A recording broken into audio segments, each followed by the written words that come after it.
সবজি দিয়ে ছোটো মাছ রান্না করব, তাই ভাবলাম আপনাদের সাথে শেয়ার করি। আসসালামু আলাইকুম, কেমন আছেন সবাই? আশা করি ভালো আছেন। আলহামদুলিল্লাহ, আমিও খুব ভালো আছি। এই তো এইখানে 5 রকমের মাছ রয়েছে, ছোটো ছোটো মাছ। আর এখানে আমি সবজিগুলো কেটে নিয়েছি আর মাছগুলো ভালোভাবে ধুয়ে পরিষ্কার করে নিয়েছি। এখন আমি একটি কড়াইয়ে সবজিগুলো দিয়ে দিব।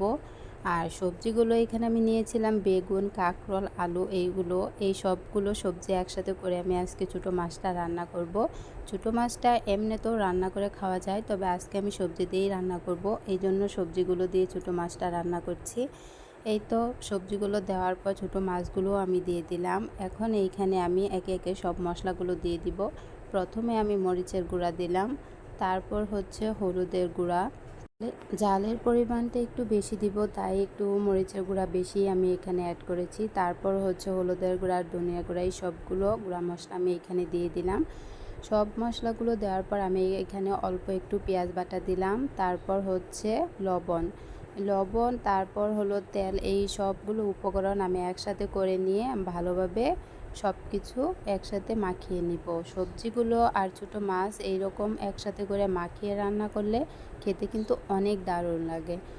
আর সব সময় আমি ছোটো মাছগুলো এরকম হাত দিয়ে মাখিয়েই রান্না করার চেষ্টা করি, কারণ এইভাবে রান্নাটা আমার কাছে সবথেকে সহজ মনে হয় আর খুব তাড়াতাড়ি হয়।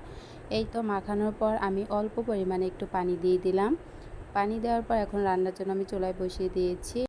ছোটো মাছ দিয়ে এইরকম করে তরকারিটা আমি যখনই রান্না করি সবাই খেতে খুবই পছন্দ করে।